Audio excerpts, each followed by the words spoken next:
Sejam todos muito bem-vindos ao canal Afinal, O Que Somos Nós. O Celso Carlos, aos 70 anos de idade, teve uma parada cardíaca e uma EQM. Ele não tem dúvida de que foi até um outro mundo. Mais tarde ele teve uma segunda experiência e essas duas experiências somadas mudaram completamente a compreensão que ele tem sobre o que é viver. Vamos conhecer a história dele?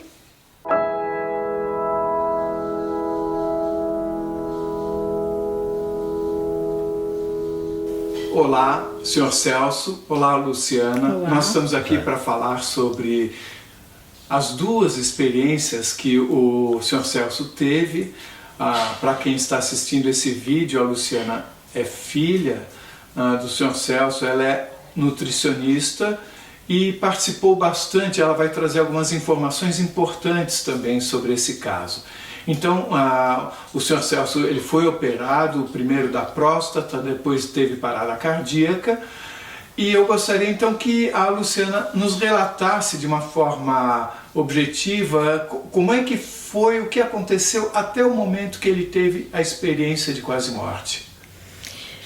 Foi o seguinte, descobrimos o câncer, ele foi operado a primeira vez no dia 21 de dezembro de 2016, Nessa cirurgia foi verificado que além da próstata, ele estava com microtumores no ureter do lado direito. Então fizeram a secção desse ureter, fizeram uma reconstituição desse ureter e ele teve alta no dia 28 de dezembro, veio com uma sonda para casa, estava super bem. Alguns dias depois ele apresentou febre.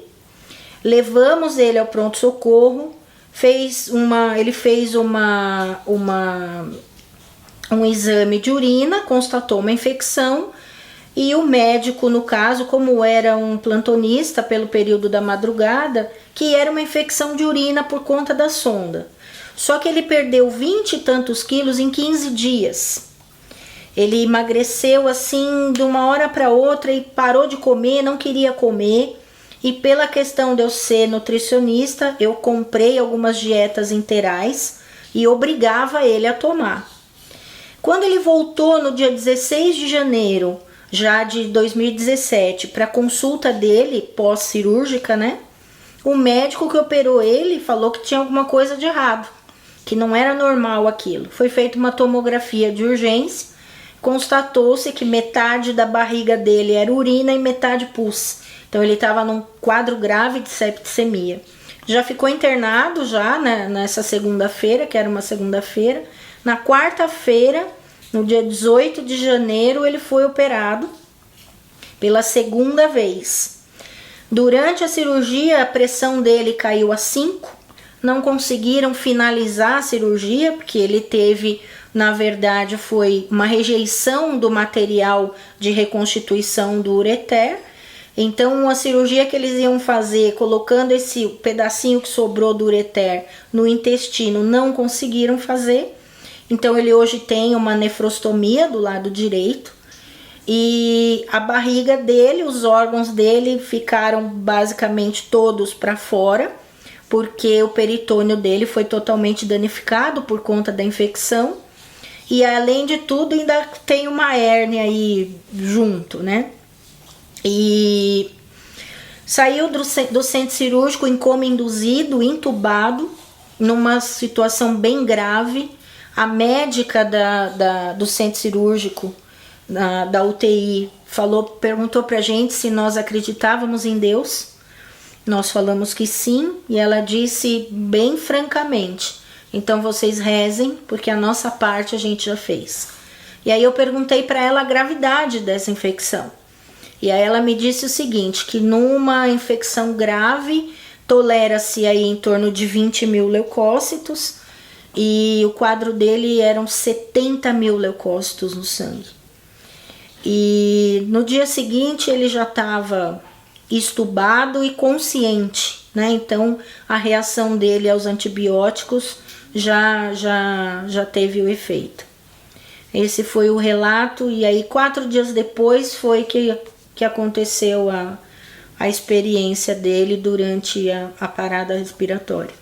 Conforme você me contou antes, ele teve 2 paradas. Isso, o que relataram pra gente foi que no mesmo dia, no dia 22 de janeiro De 2017. de 2017, ele teve uma primeira parada cardíaca e logo uns minutos depois ele teve a segunda parada cardíaca, que quando nós chegamos na visita, ninguém avisa, né? Só na visita que a gente fica sabendo de alguma intercorrência. Quando nós entramos na UTI, ele estava ligado ao desfibrilador e com a máscara de oxigênio. Aí ele já tinha tido as 2? Já tinha tido as 2 paradas. E tinham intubado ele e já extubado ele. E aí, quando nós olhamos para ele, que a gente ficou meio assustado, né? Ligado no desfibrilador e mais a máscara de oxigênio, porque no dia anterior ele estava bem. Aí ele falou assim pra gente: eu quase fui. E ele falou: aí eu tive uma parada respiratória, 2 paradas respiratórias. E depois o médico da UTI comentou com a gente o que tinha acontecido. Quando ele voltou, já sabemos que ele teve a experiência de quase morte durante a segunda parada cardíaca, certo? Isso. Quando ele voltou, quando vocês o encontraram depois dessas 2 paradas, ele fez algum comentário sobre a experiência que ele teve? Fez, então. Ele falou que ele quase foi.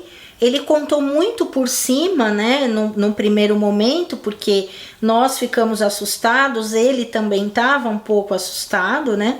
E ele fez realmente o comentário que ele viu uma situação que ele se viu diante da morte, mas que ele estava ali. Ele não descreveu o que ele viu? Não, é só depois que ele contou. Depois que ele contou. No primeiro momento foi só isso mesmo. Então vamos agora ouvir o Sr. Celso contando sobre a experiência que ele teve. O senhor tinha 70 anos. 70 anos, é.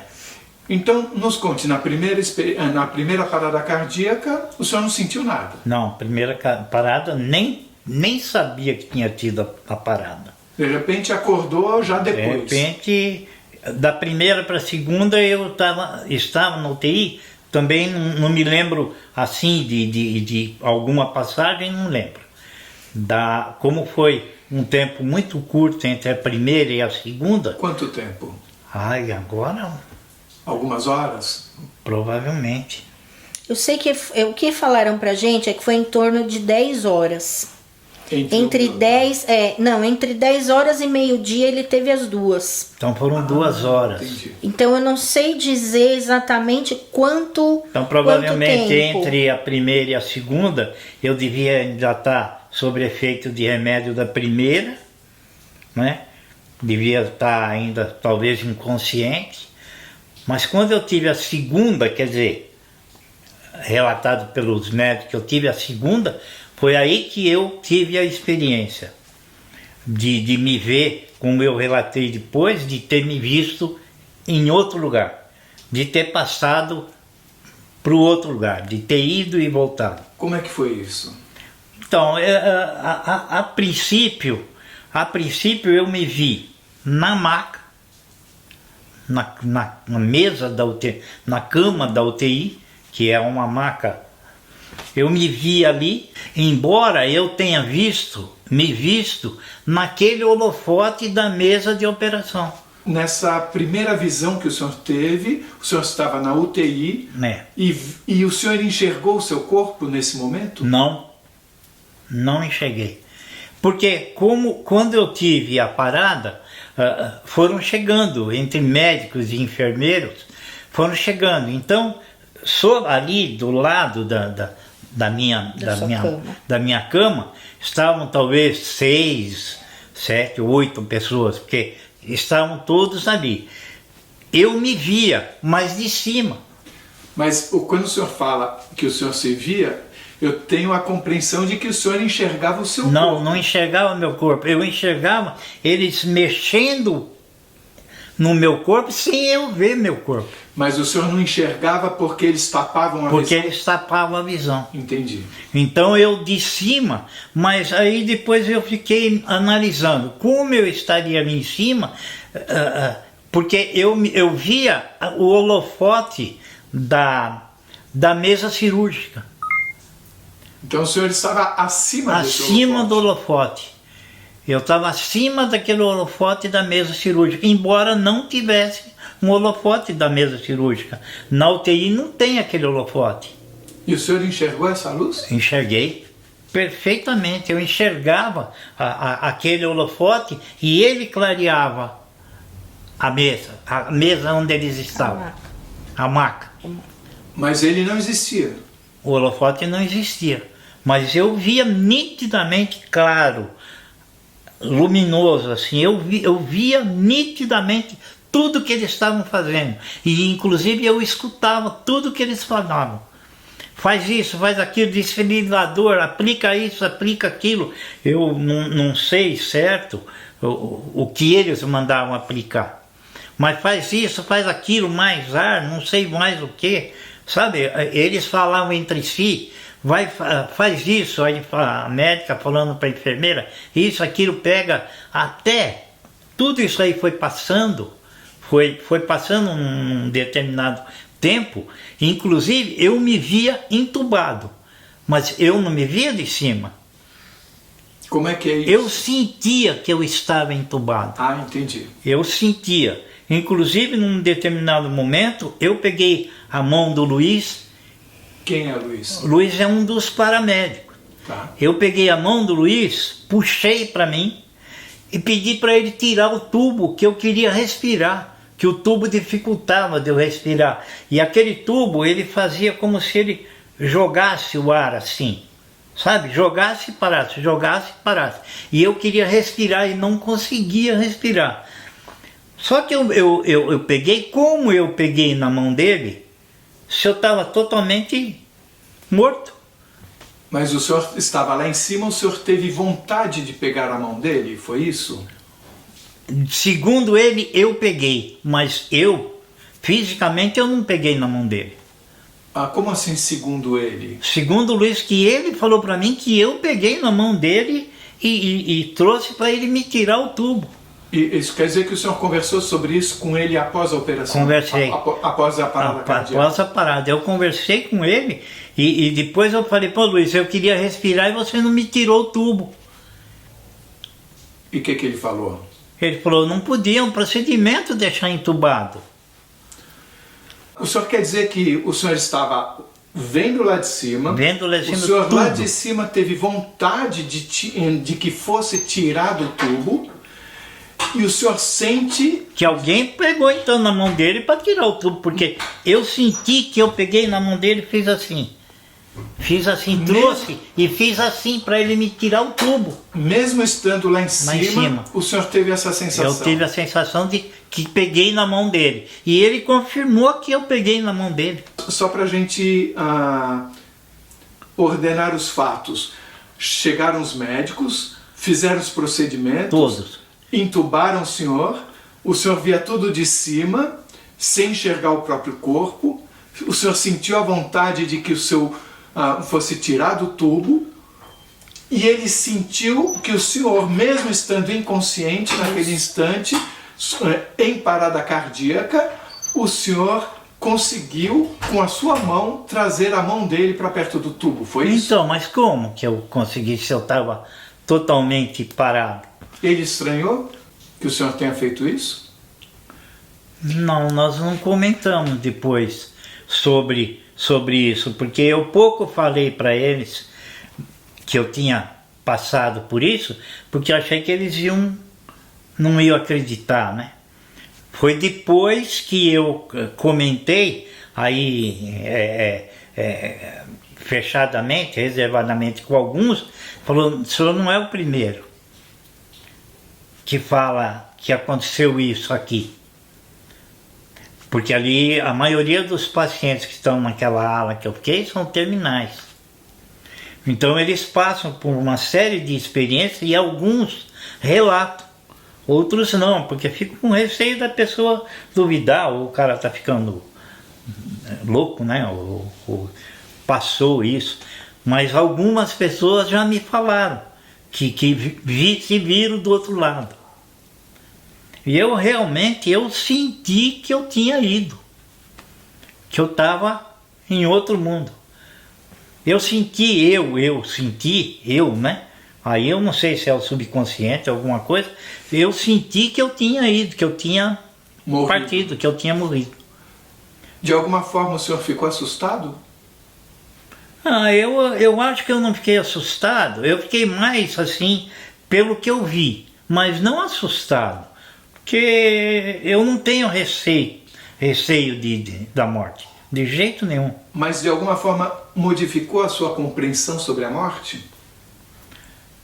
A compreensão, eu acho que pelo que eu vi, você vai para um lugar totalmente calmo.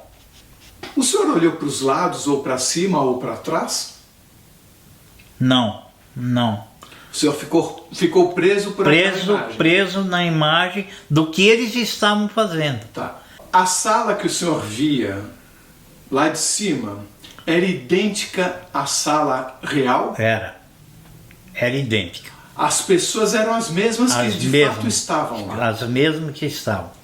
O senhor não ouviu nada, fora os sons daquela sala? Não, som só das pessoas conversando entre si. Algum ruído diferente, como um zumbido? Não, nada. Algum sentimento de tranquilidade ou felicidade diferente? Não, agito. Mas era o agito real? O agito real, porque eu queria saber o que estava se passando. E aí, o que aconteceu? Interessante isso, eu queria saber o que estava se passando. O senhor teve uma percepção do tempo passando de um outro jeito, mais lento, mais rápido, de alguma forma? Ou essa percepção não existe? Não vi. Eu acho que eu vi em tempo real. Tá. Foi em tempo real. Tudo o que se passou dentro da sala e se conversou dentro dos minutos que eu fiquei com a parada, eu me lembro. E como que terminou isso? Apaguei totalmente e acordei entubado, com a fiação ligada na UTI. Só acordei. E aí? Aí com o comentário das enfermeiras. O senhor deu muito trabalho, hein? O senhor deu muito trabalho porque eles não conseguiam fazer eu voltar. E aí eu fiquei conhecido, né? Porque chama um, chama outro. Aí aquelas 5 ou 6 pessoas que estavam no início já se tornaram 10, porque todo mundo começou tudo a correr para minha sala, onde eu estava, né? Para aquela salinha da UTI, todo mundo correu para lá, porque começou aquele agito, né? Faz isso, faz aquilo, chama isso, chama outro, desfibrilador, Então foi uma série de coisas, vai buscar a tal injeção, foi uma correria mesmo. E aí do meio-dia, que parece que foi o término, né, dessa segunda parada, às 4h30 era liberada a visita. Então, por volta de 4 horas, avisaram a gente lá embaixo que tinha tido uma intercorrência e que era para aguardar um pouquinho e atrasar um pouquinho a visita. Bom, então a gente fica naquela apreensão, mas a gente não imagina, né, o que pode ter acontecido. E aí, entre meio-dia e por volta de 4 horas, ele voltou, a gente não sabe, o médico não comentou com a gente o período que isso aconteceu, o espaço, né, entre uma coisa e outra, mas que ele voltou, acordou e aí estubaram ele já no mesmo dia. A gente não viu ele entubado, a gente só viu ele ligado no desfibrilador e na máscara de oxigênio, que aí ele, durante a visita, ele estava dessa forma. E eu não vi eles me desligarem os tubos, nada. Tá, isso foi às 4h30. A hora que a gente entrou, ele já estava acordado, estubado e tudo. Então a gente não já sabe. Tava normal. A gente não sabe quanto tempo que levou realmente esse período dele ter dormido, tá entubado, e a hora que ele acordou, né? E tirou e estubaram ele. A gente não tem essa Tá, noção. e então você está contando sobre a recuperação e da existência da experiência de quase morte durante a segunda parada Isso. cardíaca. É. Mas Parada respiratória. da Respiratória. Parada Cardiorrespiratória. cardiorrespiratória. Da parada cardiorrespiratória. Cardiorrespiratória. Mas eu sei que tem mais coisa. Sim. Como é que foi isso? Então, isso foi no dia 22 de janeiro. No dia 23, a minha mãe foi fazer a visita para ele e ele já estava sentado comendo bolo de maracujá, né? Uma recuperação instantânea praticamente. No dia 24, se não me engano, ele teve alta da UTI para o quarto. E aí, no dia 26 de janeiro de 2017, o meu irmão, que era o acompanhante dele, o meu irmão tinha um exame para fazer. E eu fui para lá às 6 horas da manhã para o meu irmão vir fazer o exame. E quando eu cheguei no hospital, meu irmão já tinha saído, né? Que o meu irmão avisou a enfermeira que talvez meu pai ficasse sozinho por uma meia hora, 40 minutos. E quando eu cheguei, ele estava dormindo. E quando as enfermeiras entraram no quarto, na passagem de plantão, foi que eu fiquei sabendo que aconteceu um episódio. Ele tinha tirado o acesso, ele tinha tirado a camisola, ele tinha tirado a fralda. E o comentário da enfermeira foi assim, para a enfermeira que estava assumindo o plantão: o seu Celso deu trabalho pra gente agora. Deu muito trabalho. E falou assim pra mim: não deixe ele sozinho 1 minuto. E aí, quando ele acordou, eu perguntei o que tinha acontecido. E aí foi uma outra situação aí, que ele vivenciou. Ele teve uma outra experiência que ele vivenciou já no quarto, já não na UTI. O que o senhor se lembra de toda essa experiência? Então, essa experiência, estava no quarto, provavelmente, eu não sei se eu estava meio dormindo ou não dormindo, eu escutei alguma pessoa, uma voz me falando: se livra de tudo isso, porque aonde você vai estar, você não precisa nada disso. Nitidamente eu escutei: se livra de tudo isso, porque aonde você vai estar, não precisa de nada disso. Foi onde eu arranquei tudo. Os acessos que normalmente eles colocam, né, para aplicar o medicamento, soro, essas coisas, avental que é obrigado a usar, os lençóis da cama, a fralda, eu arranquei tudo. Eu fiquei nu, totalmente nu na cama. E cheio de sangue, porque quando ele tirou os acessos, eu acho que foi saiu. Isso que mais assustou as enfermeiras. E aí eu me achei numa sala, retangular ou quadrada. Todas as paredes eram com aquelas cortinas tipo aquelas onde os árabes dormiam, aquelas que tinha aquelas cortinas com aqueles pingentes todos. Em todas as paredes tinha aquilo. E tinha uma porta. E eu queria chegar naquela porta. Como eu estava sem nada, e eu tentava chegar naquela porta, no chão não tinha nada. Eu não sentia o chão e eu não conseguia chegar naquela porta. Embora o lugar fosse pequeno. O lugar era pequeno, não era grande.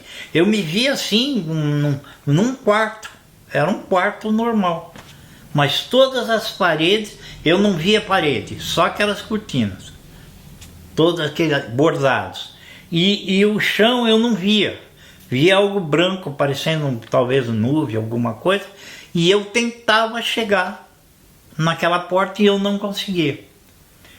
A ideia, essa experiência foi mais ou menos, talvez curta, eu não sei qual foi o espaço. Eu acordei com as enfermeiras, seu Celso, e eu falava para elas, me deixa dormir, eu quero dormir, eu quero dormir. E provavelmente, como eu estava muito agitado e tinha saído daquele sangue e tudo, me deram talvez um sossega-leão, e que eu dormi. Depois que eu acordei, é que as enfermeiras foram falar, seu Celso, o que aconteceu com o senhor? O senhor é tão bonzinho aqui, o senhor teve um acesso de fúria que arrancou tudo. Aí eu falei, não foi acesso de fúria, eu estava, sabe, mas tão sossegado como se a pessoa falasse, pô, é aqui que eu quero ficar.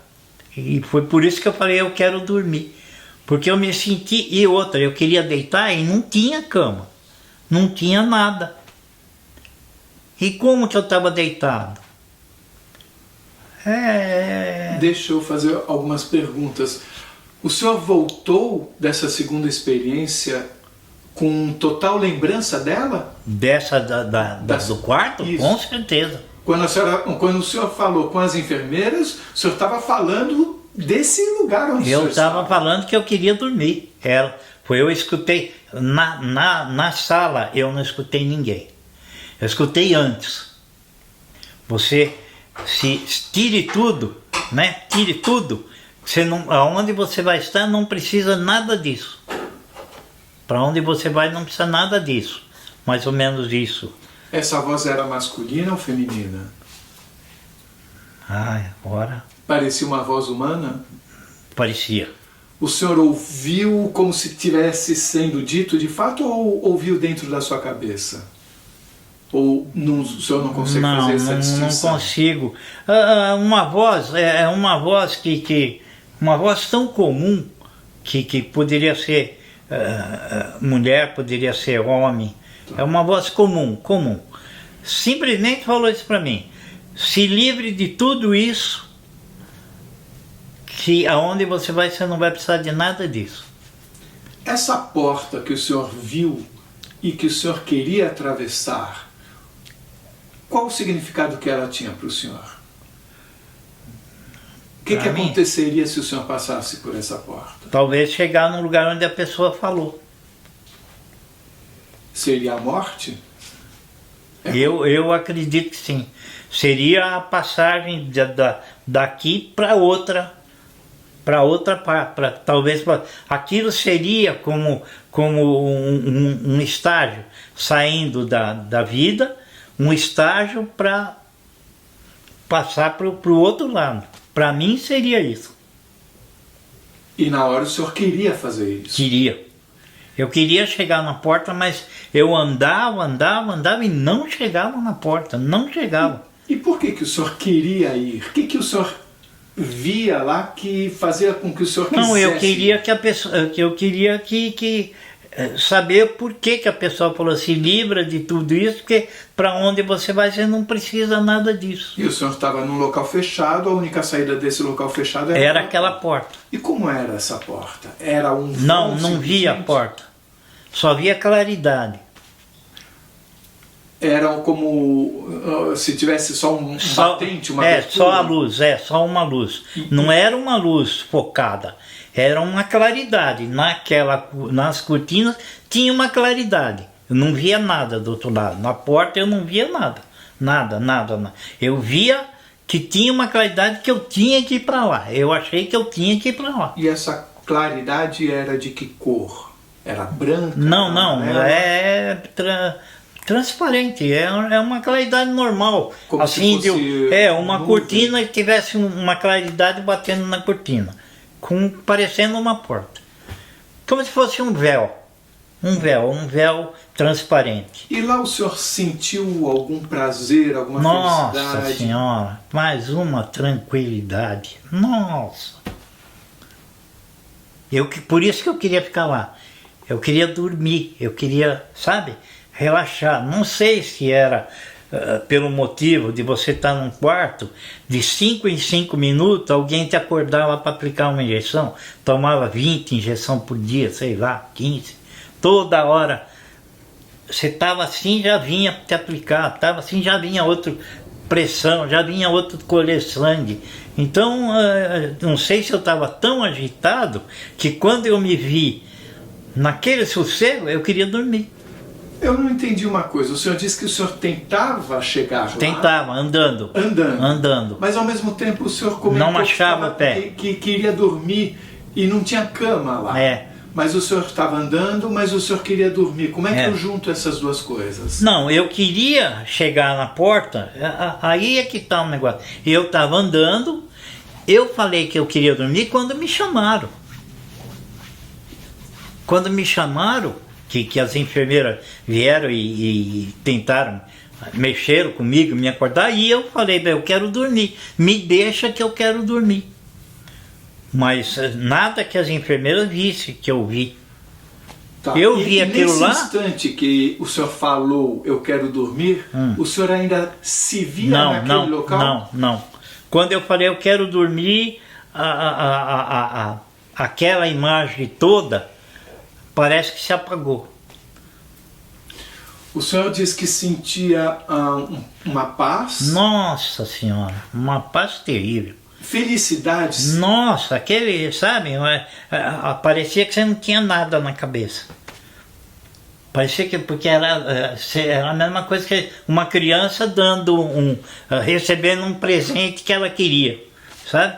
Então eu sentia aquilo lá como se fosse, para mim era aquilo a vida. Seria aquilo que a pessoa falou, você se despoja de tudo, que você vai para um lugar que não precisa de nada. E o senhor sentiu estar indo para um lugar que de alguma forma era conhecido do senhor? Não. Eu queria saber o que tinha lá. O senhor sentiu algum tipo de conexão com aquele lugar? Não. Como se o senhor fizesse parte daquilo? Não. Os sentidos do senhor? O senhor sentia que eles estavam mais vívidos, mais fortes? Como a visão, como o olfato, a audição? Só a visão no caso, porque a audição não, porque eu não escutava nada. No que a visão era diferente? Não, a visão você deslumbrando uma coisa bonita, assim, você vendo alguma coisa bonita, sabe? Alguma coisa que você vendo aquelas cortinas, se você entrar numa câmara daqueles reis árabes, aqueles príncipes, sheiks, aquelas tendas, você se sente bem vendo aquilo lá. A primeiro, né? Você olhando aquilo é bonito. Foi isso que eu só sentia. Oh, que lugar bonito, né? Que coisa bonita. Só isso. E aquela paz, eu não escutava nada, não sentia nada, ninguém falando. Eu estava calmo, tranquilo.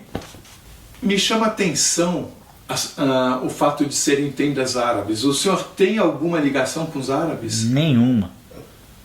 Ou tem? Não. Eu acho que não. Nenhuma. O que eu acho que ali no caso do que aconteceu, eu acho que mais eu sobrevivi porque eu quis sobreviver. Ou seja, havia um livre-arbítrio. O senhor escolheu. Eu escolhi. Eu acho que eu escolhi não ir. Essa situação sua de se ver assim, ó, aquele holofote, será que era um holofote? Não é? Como ele mesmo disse, é complicado às vezes a gente falar essas coisas para algumas pessoas, porque as pessoas te taxam como louca. Imagina, isso não acontece, isso não existe, né? Mas existe, viu? Qual é o sentido da vida? Agora eu penso assim, eu nasci, cresci, tive filho e vou morrer. Eu fiz o quê? Eu não fiz nada para a humanidade. Eu não fiz nada em benefício. Nada. Eu aprendi que a vida é tão curta. Então é tão curta que nós devemos viver. É viver sem intransigência. Eu acho que então a pessoa, eu não sei, tem que se doar mais. Sabe? Tem que se doar mais para os outros. Eu aprendi muita coisa com essa experiência. Eu aprendi a ser menos mesquinho, vamos dizer assim. a não dar valor só ao dinheiro, que o dinheiro não vale nada. Naquela situação, se eu tivesse ou não tivesse dinheiro, ninguém ia me salvar. Se você gostou, por favor, se inscreva no nosso canal, dê muitos likes, faça comentários, convide os amigos para conhecer o canal, compartilhando, aperte o sininho que você sempre vai saber quando chega vídeo novo, é muito prático. E se você tem alguma dúvida ou passou por uma EQM e gostaria de compartilhar a sua história com o mundo, por favor, nos escreva. O nosso e-mail é afinal-o-que-somos-nós@gmail.com. Essa é uma nova fronteira do conhecimento humano. Vamos juntos atravessá-la?